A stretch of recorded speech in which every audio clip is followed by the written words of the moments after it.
नमस्कार, मी doctor Sharada Mahandole, Durvankur Ayurveda and fertility सेंटरमध्ये आपणा सर्वांचं स्वागत आहे. आजची आपली माता आहे प्रीती गोरे आणि तिचे पती कृष्णा गोरे इथे आलेले आहेत आणि भाग्याची गोष्ट म्हणजे त्यांना छान मुलगी झालेली आहे. तर आपण तिचा प्रवास तिच्या शब्दात ऐकूयात आणि कृष्णाने कशी त्यांना साथ दिली प्रीतीला, हेही फार महत्वाचा टॉपिक आहे त्यांच्यामध्ये. तर प्रीती, तुझ्या लग्नाला किती वर्ष झाली होती? 7 वर्ष. 7 वर्ष झाली होती. आणि 7 वर्षात म्हणजे आता तुला दुर्वांकूर आयुर्वेदची माहिती कशी मिळाली, आधी तेच महत्वाचं मी राहील. असं मोबाईल बघत होते तेव्हा युट्यूबला मध्ये मी ह्याच सर्च मध्येच होते की काहीतरी असेल कुठेतरी आपल्या जवळपास किंवा कुठे चांगलं आहे का आपण तिथे ट्रीटमेंट घेतली त्याच्यापेक्षा. तर असं बघता बघता मॅडमचा व्हिडिओ आला एक समोर, तर मी तो ओपन करून बघितला. ते बघितल्यानंतर मी म्हटलं नाही का, म्हणजे चांगलं सगळे व्हिडिओ बघितले मी त्या दिवशी, त्याच्यामध्ये मला चांगले वाटले सगळे. म्हणून मग मी सर्च केलं की ते कुठे आहे हे हॉस्पिटल. मग मी कळालं मला केडगावच आहे, म्हणजे आपल्या जवळच आहे हॉस्पिटल. त्यामुळे मी लगेच वेळ न घालवता मॅडमकडे आले लगेच. म्हणजे नशीब किती, अहिल्यानगरमध्येच राहते पण कधी कधी काखेत कळसा आणि गावाला वळसा माहित नसतं आपल्याला की आपल्या शहरामध्ये डॉक्टर्स आहेत आयुर्वेदाचे चांगले की आपण त्यांच्याकडे जाऊ शकतो. तर प्रीती, तू 7 वर्ष झाले लग्नाला, तर 7 वर्षांमध्ये तू काय काय उपचार केले होते म्हणजे दुर्वांकूर आयुर्वेदमध्ये येण्याआधी? हो, माझ्या लग्नाला 7 वर्ष झाले. तर म्हणजे लग्न झाल्या 6 महिने मला कळालं की मला पीसीओडी सारखे प्रॉब्लेम होते, पिरियड्स रेग्युलर होत आहे ते. मग आम्ही त्यासाठी ट्रीटमेंट घ्यायला चालू केली. आम्ही सगळ्यात पहिले ट्रीटमेंट घेतली. डॉक्टर म्हटले की तुम्हाला पीसीओडी आहे तर प्रेग्नन्सी झाल्यामध्ये प्रॉब्लेम होतील. म्हणून आम्ही पुण्यामध्ये ट्रीटमेंट घेतली. एकदम जे भारी भारी डॉक्टर आहेत ज्यांच्याकडे खूप रिझल्ट चांगले आहेत त्याच्याकडे आम्ही ट्रीटमेंट घेतली. बऱ्याचशा डॉक्टरांनी आम्हाला IVF, टेस्ट ट्यूब बेबीचा सल्ला दिला, पण आम्हाला ते नको होतं. आम्हाला नॅचरलीच बाळ हवं होतं. त्यानंतर आम्ही परत नगरमध्ये आलो. नगरमध्ये सुद्धा आम्ही आयुर्वेदिक ट्रीटमेंट घेतली, ॲलोपॅथिकची घेतली. मला 8-9 हजारचे इंजेक्शन पण दिले, पण त्याने मला फरक नाही पडला. हा, म्हणजे तुझं अंड बनत नव्हतं म्हणून तुला इंजेक्शन दिली जात होती. म्हणजे क्रॉनिक पीसीओडी मध्ये होतं काय की स्त्रियांचं फॉलिकल बनत नाही, अंड बनत नाही. मग अंड नाही बनलं तर ते मोठं होत नाही, मोठं नाही झालं तर ते फुटत नाही, आणि फुटलं नाही तर मग पाळी तर येत नाही कदाचित, आणि कधी कधी प्रेग्नन्सी पण राहत नाही. म्हणजे फुटलं अंड तर पाळी येते, किंवा मग जर संबंध झाला तर त्यातनं बाळ राहतं. परंतु असं काहीच होत नव्हतं प्रीतीच्या बाबतीत, कारण क्रॉनिक पीसीओडी होतं. त्यामुळे तिला इंजेक्शन देऊन अंडी बनवली जात होती. पण तरी सुद्धा मला वाटतं ती फुटत नव्हती किंवा बनली पण. हा, म्हणजे 8-8 हजाराचं इंजेक्शन घेऊनही तिचं बनतही नव्हतं आणि फुटतही नव्हतं. तर मग तुला नंतर काय IVF चा सल्ला दिला? हो, IVF चा पण दिला, परत टेस्ट बेबी म्हणे नाही का. हो हो पण माझं पहिल्यापासून होतं की नाही, आपल्याला नॅचरलीच बाळ पाहिजे नाही हो का. हो मग त्यामुळे आम्ही त्याला नकार दिला आणि आम्ही ट्रीटमेंट चेंज करत राहिलो प्रत्येक वेळेस. हा, आणि मग इथं आलो आम्ही दुर्वांकूरमध्ये. बर. मग इथे आल्यानंतर तुम्ही काय काय उपचार केले, म्हणजे कृष्णा सरांनी, आणि तू काय काय केलं? म्हणजे आल्यानंतर पहिले सगळे तुम्ही रिपोर्ट वगैरे केले, चेक केला आम्हाला नाही का. मग रिपोर्ट केल्यानंतर मग आम्हाला दोघांना पण पंचकर्म सांगितलं. मला क्रोनिक पीसीओडी होतं त्यामुळे पंचकर्म सांगितलं, परत उत्तरवर्ती सांगितल्या, परत भरपूर डाएट वगैरे सांगितलं नाही का. तो आम्ही प्रॉपर सगळा फॉलो केला. ओके. आणि कृष्णा सर, म्हणजे आम्ही कृष्णा सरांवर पण उपचार केले, कारण तुम्ही काम काय करता आधी ते सांगा म्हणजे लोकांना. मी सिव्हिल इंजिनियर आहे ऍक्च्युली. हो. सिव्हिल मध्ये काम करतो मी, स्वतःची कामं वगैरे घेतो आणि गव्हर्नमेंटचे काम. हा, म्हणजे कृष्णा सरांचं त्याच्यामुळे शरीरामध्ये प्रचंड हीट वाढलेली होती आणि आतापर्यंत फक्त प्रीतीवरच उपचार सर्व डॉक्टर्स करत होते. कृष्णा सरांकडे कोणी लक्ष दिलंच नाही, कारण आपल्या समाजात अजूनही समाज तर मानतोच की बाबा स्त्रीमध्येच प्रॉब्लेम असतो आणि त्याच्यामुळेच बाळ होत नाही स्त्रीला. पण अनेक डॉक्टरांकडनं पण ही चूक होते की ते पुरुषांना गृहीतच धरत नाही, पुरुषांना चेक केलं जात नाही. परंतु वंध्यत्व हा असा विषय आहे की शेवटी शुक्र शोणित संयोगे तू खलु कुक्षी घेते गर्भ संज्ञा. म्हणजे आयुर्वेदात सांगितलं, जेव्हा स्त्री बीज आणि पुरुष बीज यांची जुळणी होऊन त्यात आत्म्याचा प्रवेश होतो त्याला बाळ असं म्हणतात किंवा गर्भ असं म्हणतात. तर मग याच्यामध्ये पतीचा रोल तेवढा आहेच ना. तर जेव्हा मी त्यांना तपासलं तर त्यांच्या नाडीमध्ये मला प्रचंड उष्णता वाटली, कारण त्यांचा जॉब प्रोफाईल त्या लेवलचं होतं. सिव्हिल इंजिनियर आहेत ते, प्रवास होता, बाहेरचं खाणं पिणं व्हायचं किंवा बाहेर जाणं व्हायचं, ह्या सगळ्या अवेळी काम असायचं आणि त्यामुळे शरीरामध्ये हीट जास्त वाटली होती. तर कृष्णा सर, तुम्ही प्रवास सांगा, की म्हणजे त्यांनी लगेच ऐकलं. मी त्यांना सांगितलं आपण शुद्धीकरण करून घेऊयात. तर तुम्हाला का वाटलं बरं की आपण मॅडमचं ऐकलं पाहिजे आणि केलं पाहिजे? ऍक्च्युली कसं झालं माहितीये का, म्हणजे आम्ही 2018 मध्ये लग्न झालं आमचं. 2018 नंतर आम्ही पुण्यामध्ये ट्रीटमेंट घेतली बऱ्याचदा. म्हणजे माझा जॉब तिकडे होता पहिल्यांदा कोविडच्या अगोदर, 2019-20च्या अगोदर. त्यानंतर मग आम्ही तिकडे घेतला आणि प्रीतीचं असं म्हणणं होतं की, कारण कसं असतं ना की लग्न झालं का घरच्यांचं म्हणणं असतं, बाकीच्यांचं म्हणणं असतं की बाबा लगेच पटकन 1-2 वर्षात झालं म्हणजे कसं होतं की बाबा पुढे काळजी राहत नाही त्यांना. पण आम्ही खूप ट्रीटमेंट घेतल्या, म्हणजे महागड्या डॉक्टरांकडे घेतल्या. त्यानंतर कोविडमध्ये आम्ही इकडे आलो, शिफ्ट झालो नगरमध्ये. आम्हाला नगरमधलं जास्त काही माहित नव्हतं. पण त्यानंतर काय झालं की नगरमध्ये पण आम्हाला असं सल्ला दिला बऱ्याच आणि घरच्यांनी पण. मग आम्ही ते प्रीतीने जर सांगितलं त्या पद्धतीने आम्ही तिथे ट्रीटमेंट घेतली. पण मला असं लक्षात आलं की बाबा मी ज्यावेळेस पुण्यामध्ये आम्ही ट्रीटमेंट घेतली, म्हणजे खूप सारा खर्च केला आम्ही पुण्यामध्ये. म्हणजे एक इंजेक्शन 8,000 असे 10 इंजेक्शन दिली जायची एका वेळेला, म्हणजे 80,000 एका वेळेला जायचे एका महिन्यामध्ये. फिनान्शियली आणि प्लस मेंटली पण दोन्ही हॅरेक होऊन जायचं. आणि प्लस कसं होतं की समाजात गेल्यानंतर बऱ्याचशा गोष्टी असं असतात की बाबा एवढे दिवस झाले, मग प्रत्येक जण कार्यक्रमात गेलं, लग्न समारंभात गेलं की मी विचारायची बाबा माझ्यापेक्षा एक स्त्रीला कसं असतं की स्त्रीला जास्त वाईट वाटतं. आणि मग त्यामुळे मी तुमच्याकडे आल्यानंतर मला असं वाटलं की बाबा ज्यावेळेस तुम्ही मला सांगितलं की बाबा तुम्हाला तुमचा जॉब प्रोफाईल काय, कारण मी याच्या अगोदर जेवढे गेलो तेवढे मला फक्त म्हणजे कोणी जास्त काही सांगितलंच नाही बाबा तुमचं काय आहे, कसं आहे, ट्रीटमेंट वगैरे दिलीच नाही. त्यानंतर तुम्ही ज्यावेळेस सांगितलं तुम्ही मला पटलं बाबा की, आणि आम्ही दोघांमध्ये डिस्कस केलं. त्यानंतर आम्ही निर्णय घेतला की नाही बाबा आपल्याला जर नॅचरली कन्झ्युम करायचं तर दोघांनाही थोडंसं पाळावं लागेल. मग जसं तुम्ही सांगितल्याप्रमाणे पंचकर्म केले. त्याच्यानंतर जो माझा जॉब प्रोफाईल होता तो मी काय केलं, थोडंसं चेंज करण्यापेक्षा काय केलं की लाईफस्टाईल बदलली चेंज केली थोडीशी.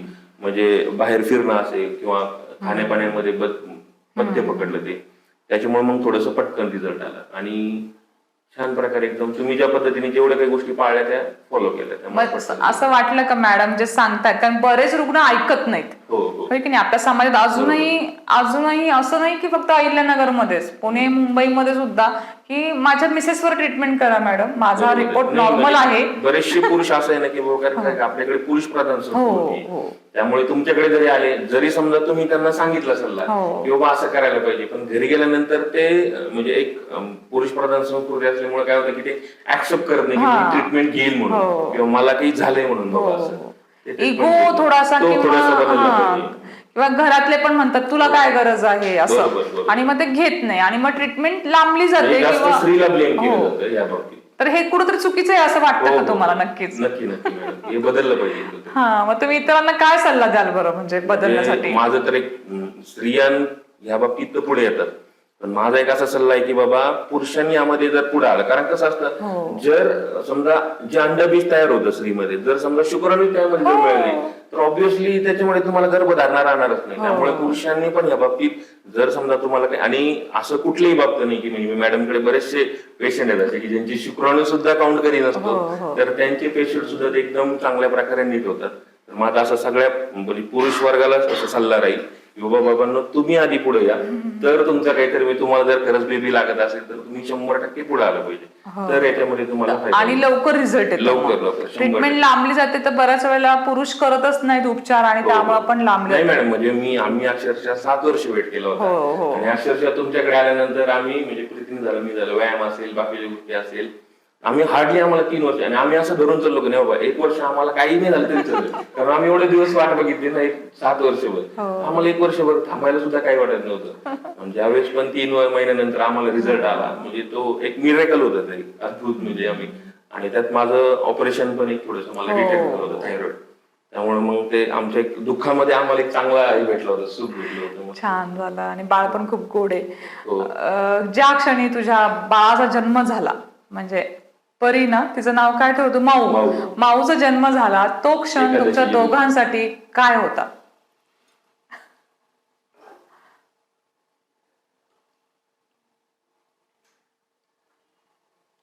बोल ना, बोल. रडायला तर रडू दे, काय नाही त्याचं, सगळ्यांना समजतात त्या भावना.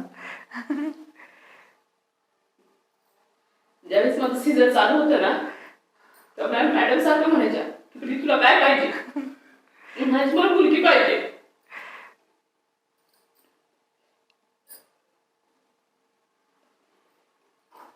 तिच्या जन्मानंतर ना म्हणजे आमचं सगळं चेंज झालं नाही का असं. आणि आमच्या घरामध्ये कंटिन्युअस काय ना काय अडचणी होत्या. तिचा जन्म झाला की सगळं म्हणजे सगळं व्यवस्थित झालं नाही तिच्या जन्मानंतर. तिच्या माऊचा जन्म हा एकादशीच्या दिवशी झालेला, अंगावर काटा येतो माझ्या, आणि एकादशीला झाली म्हणून माऊली म्हणून तिला माऊ म्हणतात सगळेजण. आणि आता तुम्ही बघालच थोड्या वेळात खूप गोड आहे प्रीतीची आणि कृष्णाची मुलगी, की म्हणजे आयुर्वेदात तर नुसतंच बाळ होतं असं नाही, तर ते बाळ जेनियस होतं, हुशार, बुद्धिमान, तेजस्वी होतं.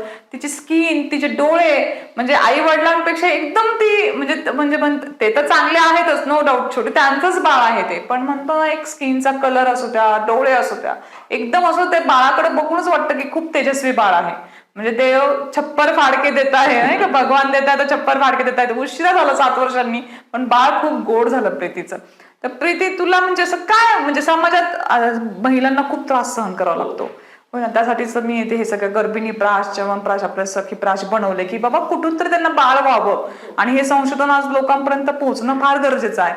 तर काय त्रास व्हायचा जेव्हा बाळ नव्हतं त्यावेळेला? त्यावेळेस आहे ना, असं म्हणजे कोणीही काही पण नसतं, जाणार जरी असलं रस्त्याने तरी पण ते असं बोलायला जर थांबलं की त्याच्या मध्ये आहे का गं काय, असं मला लगेच म्हणजे नाही का आपल्या मनात हे व्हायचं. पण म्हणजे चांगलं, सगळ्यात महत्वाची गोष्ट म्हणजे माझ्या घरचे जे होते ना, माझे सासू सासरे झाले, माझे दीर जावा झाले किंवा मिस्टर झाले, ह्यांनी मला कधीच की तुला का होत नाही किंवा काय असं मला ते कधीच नाही म्हणते. आणि असं कोणी विचारलं तर मी खचून जायचे नाही का, रडायचे भरपूर वेळा, किंवा ट्रीटमेंट घेते कुठंतरी त्यानंतर पिरियड्स आले की तरी पण मी खचून जायचे. तर हे मला प्रत्येकच म्हणजे जाऊ दे नाही का, लोकांना नसतात, आपण दत्तक घेऊ असं करून, पण माझं मन होते पण त्यांनी मला सपोर्ट केला की जाऊ दे नाही का, घेऊ आपण. आणि मी जिथं म्हणत जसं म्हणत तशी ते ट्रीटमेंट घेत राहिले प्रत्येक वेळेस नाही का, म्हणजे त्यांनी मला कधीच नकार दिला नाही की नाही आपण हे नको तसं नको करायला. मी जसं म्हणत तशी त्यांनी ट्रीटमेंट घेत राहिले नाही का, आणि त्यांच्यामुळेच म्हणजे सगळ्या गोष्टी पटकन झाल्या. नाही, त्यांची साथ म्हणूनच ना, जिथं पत्नीला पतीची साथ आहे ना, ती झोपडीत सुद्धा राहू शकते तुमच्यासाठी, नवऱ्यासाठी, किंवा तो सगळा संघर्ष ती सहन करू शकते. पण सगळ्यात महत्वाचं कुटुंबाचं ती साथ पाहिजेच, पण सगळ्यात महत्वाचं पतीची साथ फार महत्वाची असते, आणि ती प्रीतीला कृष्णा सरांमुळे खूप चांगली मिळाली. आणि आजचा जो काही दिवस आहे म्हणजे हे टीम वर्क असतं, म्हणजे डॉक्टरांचे तर कष्ट पाहिजेच, डॉक्टरांचं निदान नीट पाहिजे तुमच्यासाठी, स्टाफ पण आपला चांगला पाहिजे, पण त्यासोबतच पेशंटनी सुद्धा पथ्य पाळणं खूप गरजेचं असतं, सांगितलेलं ट्रीटमेंट नीट फॉलो करणं गरजेचं असतं. बऱ्याच वेळेला गुगल सर्च करून पेशंट स्वतःचाच मेंदू खूप वापरतात या सगळ्या गोष्टींमध्ये, कारण एवढा एक्सपिरियन्स झालेला असतो, 10 वर्ष, 15 वर्ष, 18 वर्ष, की ते स्वतःच डॉक्टर खरोखर झाल्यासारखं होतं. पण कसं आहे की थोडंसं तुम्ही श्रद्धा ठेवा, आयुर्वेदावर विश्वास ठेवा, देवाची रोज प्रार्थना करा, आणि देर है लेकिन अंधेर नाहीये असं मानू नका की IVF फेल झालं म्हणजे तुम्हाला बाळ होऊच शकणार नाही. आपल्याकडे कितीतरी जोडपी अशी आहेत की IVF फेल झाल्यानंतरही त्यांना बाळ होतं. फक्त पेशन्स, प्रयत्नांती परमेश्वर, पेशन्स असणं खूप गरजेचं आहे. तर खूप खूप धन्यवाद प्रीती आणि कृष्णा, तुम्ही आज इथं आलात, आमच्या शब्दाला मान देऊन आलात, आयुर्वेदाच्या प्रचार प्रसारामध्ये तुम्ही सहभाग घेतला, आणि आपल्याला आता प्रीतीचं बाळ पण बघायचंय, थोड्या वेळात आपण नक्की बघूयात. धन्यवाद. म्हणजे ऍक्च्युली माझे मित्र आहेत बरेचसे, मॅडमकडे मी बरेचसे मित्र वगैरे पाठवले, पण म्हणजे कधी कधी तुम्ही जसं म्हटलं ना की बाबा गुगलवरनं बरेच सर्च करतात, बरेच हे करतात, आणि काही काही कसे ते मेडिकल क्षेत्रामध्ये येतात किंवा मग इंजिनियर, माझे बरेचसे मित्र म्हणजे प्रोफेशनली चांगले आहेत. पण असे काय होतंय ना की असे जण काय होतात ना की स्वतःचं डोकं चालवतात, आणि त्यांना कसं असतं नाही, समजा 5 महिने 6 महिने ट्रीटमेंट घेतात आणि मध्येच बंद करतात. तर माझा असा सल्ला राहील की बाबा कसं आहे ना की तुमची लाईफस्टाईल, समजा तुम्ही सगळ्या गोष्टी चेंज करताय, म्हणजे बऱ्याचशा गोष्टी फॉलो करताय, हे करताय, परंतु काय होतं ना की यामध्ये जोपर्यंत तुम्ही औषधं जोपर्यंत फॉलो करत नाही तोपर्यंत तुम्हाला काही म्हणजे कसं आहे की मॅडमचा जो रिसर्च आहे, म्हणजे औषधं घेणं असतील, त्याच्यानंतर व्यायाम असेल, त्याच्यानंतर डाएट असेल, आणि स्वतःची लाईफस्टाईल म्हणजे सगळ्यात महत्वाची मेंटली फिट पॉझिटिव्ह राहणं सगळ्यात महत्वाची गोष्ट आहे. म्हणजे ह्या सगळ्या गोष्टी घेऊन जर आपण निगेटिव्ह करत राहिलो की बाबा नाही, हा आपल्याला एवढे दिवस झाले, आता काय होणार आहे, आता काय होणार आहे, असं जर केलं ना तर काहीच होणार नाही. म्हणजे जोपर्यंत आम्ही प्रत्येक वेळा असा विचार करतो की म्हणजे असं प्रेग्नन्सी पिरियडची जर तारीख आली की आम्ही असं विचार करायचो की बाबा हा नाही आता असेल पॉझिटिव्ह असेल, कारण एवढ्या सगळ्या 7 वर्षामध्ये सगळ्या निगेटिव्ह गोष्टी पाहिल्यात, पण आम्ही कधी निगेटिव्ह झालो नाही बाबा, या महिन्यात नाही तर पुढच्या महिन्यात. थोडक्यात अफर्मेशन देणं खूप गरजेचं आहे स्वतःला सुद्धा. म्हणजे जे आपले हार्मोन्स असतात ना ते त्या पद्धतीने काम करतात, आणि त्या पद्धतीने आपल्याला रिझल्ट पण भेटू शकतो. आणि मी जे माग थोड्याच वेळापूर्वी बोललो की बाबा म्हणजे याच्यामध्ये ना सगळ्यात महत्वाची गोष्ट म्हणजे पुरुषांनी पुढे येणं खूप गरजेचं आहे. म्हणजे फायनान्शियली गोष्टी असेल, कसं असतं ना की याच्यामध्ये पैसा लागतो, मान्य आहे, म्हणजे पैसे लागतात, ही काळाची गरज आहे, काही गरज म्हणजे, कारण कसं आहे की ज्यावेळेस आपलं लग्न होतं बाकीच्या गोष्टी होतं तर ते मुलं असणं, बाकीच्या गोष्टी असणं हे खूप गरजेचं आहे. म्हणजे खूप चेंज होतं. म्हणजे ज्यावेळेस आपण विचार करतो नाही बाबा धोका असतो त्यावेळेस वेगळी गोष्ट आहे, आपण खूप हे करू ते करू, पण मुलं असणं आयुष्यामध्ये खूप मोठं गरजेचं आहे, कारण ते आपलं एक लाईफ चेंज करतं आणि ते म्हणजे देवाची देणगी आहे. म्हणजे ते कोणाला पण नाही होत, देवाची देणगी ती एक. म्हणजे देवाची देणगी आपल्याला ज्यावेळेस भेटती तर ते ऑटोमॅटिक आपलं चेंज होऊन जातं. म्हणजे आपण आता मी माझ्या आयुष्यामध्ये म्हणजे पहिल्यापासून खूप कष्ट करतो, पण आता मला आणखी जास्त कष्ट करायची उमेद निर्माण झाली आयुष्यामध्ये की नाही बाबा आपल्याला कोणासाठी काहीतरी करायचंय. त्यामुळे मला असं सल्ला राहील सगळ्या पुरुष जातीला की बाबा तुम्ही याच्यामध्ये पुढे या, स्त्रियांना सपोर्ट करा आणि तुमच्यामध्ये जे काही गोष्टी समजा असतील, कमी असेल, मला हिटचा जो काही प्रॉब्लेम होता किंवा थोडासा काही बाकीचा दुसरी प्रॉब्लेम होता तो मॅडममुळे एकदम क्लिअर झाला. तर अशाच पद्धतीने तुमचा काहीही कितीही डिफिकल्ट प्रॉब्लेम असू द्या तो 101% आयुर्वेदिकने कम्प्लीट होतं, म्हणजे नीट होतं, म्हणजे होतं. आयुर्वेद रूट कॉज वरच काम करतं. एकदम एकदम एकदम असे. त्याच्यामुळे तुम्ही पुढे येणं याच्यात गरजेचं आहे आणि आपल्या स्त्रीला सपोर्ट करणं गरजेचं आहे. आणि असं डोक्यात विचार करून टाका की बाबा खूप पैसे लागतात, या गोष्टी लागतात. पैसे कसं आहे, आज आपण नाही तर उद्या कमवू शकतो, पण एकदा मूल नसेल तर आयुष्यामध्ये काही मजा काहीच नाही. आणि IVF किंवा ही जी महागडी तुम्ही 80-80 हजाराची इंजेक्शन घेतली त्यापेक्षा तर खूप कमी लागतो. पण आता कसं आहे, सोनं सुद्धा खूप महाग झालंय. आयुर्वेदाची मेडिसिन्स त्या लेवलला खूप महाग होत आहेत, कारण याला रसायन वाजीकरण कल्प वापरावी लागतात. कारण जीर्ण व्याधी सांगितलेलं आयुर्वेदामध्ये वंध्यत्व, जेव्हा सगळ्या आजारांचा एकत्र येतात सगळी आजार त्यावेळेस वंध्यत्व होतं. कारण मग जसं अंड बनत नाही, म्हणजे आपलं शरीरच नीट काम करत नाही, हार्मोन्स नीट काम करत नाही. मग जीर्ण व्याधीला बरं करायला रसायन वाजीकरण कल्प हा पण लोकांमध्ये खूप गैरसमज आहे की बाबा औषधं महाग का असतात. परंतु हा काय सर्दी खोकला नाही की तो फक्त 2 दिवसापूर्वीच तुम्हाला झालाय, किंवा ताप नाहीये की तो फक्त 3 दिवसापूर्वी आला. जितका जुना आजार तेवढा जुना आजार तुमचा बरा करायला रसायन वाजीकरण कल्प आयुर्वेदातले वापरावे लागतात, की ज्यातनं तुमची वार्धक्यावस्था दूर होते, नवीन सेल्स निर्माण होतात, तुम्हाला तारुण्यावस्था येते, तुमच्यातली उष्णता कमी होते. आणि ही सगळी औषधं वापरायला सुवर्ण भस्म, प्रवाळ भस्म, मोती भस्म ही भस्म वापरावी लागतात. आणि ही आता प्रचंड महाग झालेली आहेत. त्यामुळे लोकांचा जो गैरसमज आहे की आयुर्वेद महाग असतं, असं नाहीये. सगळ्याच आजारांसाठी आयुर्वेद महाग नाहीये, पण तुमचा आजार कुठला आहे, रस, रक्त, मांस, मेद, अस्थि, मज्जा आणि 7 नंबरचा शुक्र, म्हणजे सगळ्यात डीप आहे. समजा एखादी भिंत आहे ती जर पोकरली तर खूप आतात जाऊ, तेव्हा शुक्र, म्हणजे जेव्हा तुमचा रस बनेल, मग रक्त बनेल, मग मांस बनेल, मग मेद, मज्जा आणि सगळ्यात अस्थि, मग शुक्र बनतं. म्हणजे सगळ्यात जेव्हा तुम्ही एखादा सकाळी समजा 1 कप दूध पिला तर ते 1 कप दुधाचं लागू व्हायला, शुक्रापर्यंत पोहोचायला मध्ये बरेच अडथळे आहेत.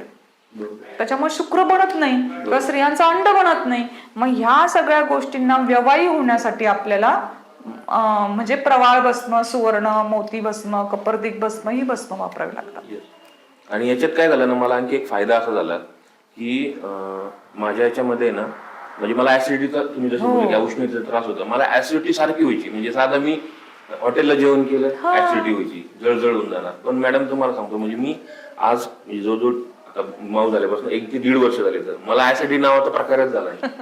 म्हणजे मी काही खातो, तेच ना, कारण सगळे आजार बरी करतात. आणि सगळे आजार जेव्हा तुमचे सगळे धातू नीट श्रवायला लागतात, सगळे आजार बरे होतात, तेव्हा आपोआप तुमचं वंध्यत्व पण दूर होऊन जातं. असं आहे. म्हणजे आधी शरीर चांगलं होतं.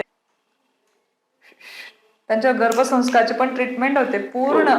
आणि मॅडमकडे आम्ही गर्भसंस्काराची उपकर्म पण केली. प्रेग्नन्सी मध्ये बऱ्याच जण मला विचारत असतात की उपकर्म, आणि खरंच ना गुगल सर्च करून किंवा ह्या ज्या काही ट्रीटमेंट्स ह्या कुठंच केल्या जात नाही. त्यामुळे त्यांना वाटतं हे मॅडम असं काय सांगतायत आपल्याला, हे काय उपकर्म आहे, आता आम्ही पंचकर्म केलेलं आहे. पण रुग्णांनी जर ऐकलं ना तर त्यांचं सोनंच होऊन जातं. म्हणजे इतके छान रिझल्ट येतात. आता तुम्ही बघत असाल माऊकडे, एकादशीच्या दिवशी झालेली माऊली म्हणून तिला माऊ म्हणतात. आपल्या प्रणव हॉस्पिटलमध्येच डिलिव्हरी झालेली आहे. दुर्वांकूर आयुर्वेदची ट्रीटमेंट आणि प्रणव हॉस्पिटलमध्ये डिलिव्हरी झाली. तर प्रीती, तू गर्भिणी प्राश खात होते, तुम्ही सूर्यप्राश खात होते, आपले औषधं कशी वाटत होती तुम्हाला, जे मी संशोधन करून? ऍक्च्युली आता आहे ना, म्हणजे डिलिव्हरी झाल्यानंतर सगळ्या शरीराची गोष्टी बदलून जाते. तर त्यानंतर माझी परत पिरियडचा वगैरे प्रॉब्लेम आला ना, तर माझे जे होते जुने ते चालू केले, तर त्यांनी बऱ्यापैकी फरक वाटतोय नाही. चांगले. गर्भिणी प्राची चव म्हणा किंवा सूर्यप्राची चव कशी वाटत होती? छान म्हणजे आम्ही ना पहिल्यांदा पुण्यामध्ये पण, म्हणजे पुण्यामध्ये पण आम्ही आयुर्वेदिक ट्रीटमेंट घेतली होती. पण त्यांचे ते खूप काढे म्हणजे मधासोबत घ्या, साखरेसोबत घ्या, कोमट पाण्यासोबत घ्या, अगदी, अगदी. थंड पाण्यासोबत घ्या. म्हणजे आम्हाला एवढं कन्फ्युज होत जायचं ना. म्हणजे आम्ही फर्स्ट टाइम तुमच्याकडे आलतो ना, म्हणजे असं झालं ना, आता मॅडम काय देतात बुवा, म्हणजे यांचं तर असं तर नसतं ना. म्हणजे आम्हाला ते आता थोडं बहुत विषय होतं, कारण काय व्हायचं ना, ते खूप लक्षात ठेवून जायचं की बाबा हे मधासोबत घ्यायचं औषध, हे कोमट पाण्यासोबत घ्यायचं. पण ज्यावेळेस तुमच्याकडे आलो आणि तुम्ही ते एकदम गोळ्या वगैरे दिल्या, म्हणजे ऍलोपॅथी सारख्या ऍलोपॅथी सुद्धा अवघड वाटायचं. अवघड वाटायचं. नाही, आपण काय करतो, सगळं जी काही चूर्ण असतात त्याचं प्युअर घेतो, म्हणजे सत्व घेतो, की अगदी ते गोळी स्वरूपात जर तुम्ही घेतलं म्हणजे अगदी ते ॲलोपॅथीच्या गोळीसारखंच दिसतं. Yes. फक्त काळ्या निळ्या चॉकलेटी गोळ्या असतात आपल्या, परंतु ते प्युअर असतं ना सत्व, त्याच्यामध्ये महाग असतं, परंतु पेशंटला रिझल्ट लगेच येतात. आणि म्हणजे असं वाटलं की बाबा आम्ही आयुर्वेदिक गोळ्या खातच नाही असं वाटायचं. म्हणजे विशेष म्हणजे ॲलोपॅथी जरी घ्यायची म्हटली ना आपण, त्याच्यामध्ये इंजेक्शन घ्यावं लागतं, म्हणजे नाही का एक फुटण्यासाठी. पण इथं इंजेक्शन घ्यायची सुद्धा गरज पडली नाही मला प्रेग्नेन्सी राहूपर्यंत. माऊ चला माझ्याकडे, चला रडायचं चला ना, चला चला चला. ओहो, म्हणजे असं आहे ना, म्हणजे आम्ही कुठंही जाऊ द्या तिचे डोळे एवढे छान झाले ना, म्हणजे कुणी जरी घेतलं ना तिला पहिलं म्हणतो हे डोळे असे कसे झाले म्हणजे आम्ही डायरेक्ट सांगत असतो, म्हटलं हे आयुर्वेदिक मध्ये झाले. नाही, आणि तुमच्या आयुष्याचं सार्थक येते, तुमच्या कष्टांचं फळ तुम्हाला मिळालं कृष्णा. बरोबर. श्रद्धा, नाही तर तुम्ही गुगल सर्च करून स्वतः बघू शकता. आम्ही 17 ते 18 लाख रुपये ह्याच्या आधी घातले असतील, मध्ये येण्याच्या आधी घातले असतील. हो हो. आणि तिथे समजा थोडे इथे तेवढे तर गेलेच नाही, पण रिझल्ट पण आला नाही का लगेच. तर ते म्हणतात जाऊ दे, ते गेलं तर गेलं, एवढं छान झालं. आम्ही बसलो निवांत, तर आम्ही असं विचार करतो बाबा आपण एवढे पैसे घातले, अगोदर जर मॅडम कडे असतो आपलं एक घर झालं असतं 16. खरंय खरं. नाही का मग जाऊ दे, ते नाही झालं पण आपलं बाळ एवढं छान झालं.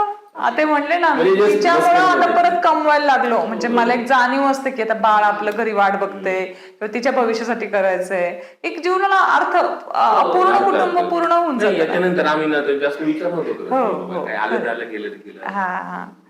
यासाठी आता